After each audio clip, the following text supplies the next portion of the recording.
গোপী দেখাও। কি তুমি সুন্দর? হ্যাঁ। কি কালো? কি বললে? কালো কালো কালো। গোপী,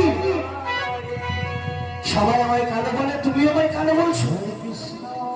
শোনো শোনো শোনো, কালো যে কি কাজে লাগে তা কি তুমি জানো?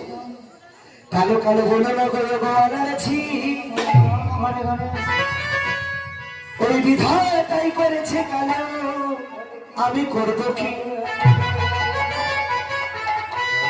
বলি কালো যমুনার জল সর্বলোকে খায়, ওই কালো মেঘে বৃষ্টি হইলে জগৎ জুড়ায়। আর কি জানো, কালো মায়ের কেশি জগৎ পূজায়, কালো নয়নের মণি জগৎ শোভায়। কালো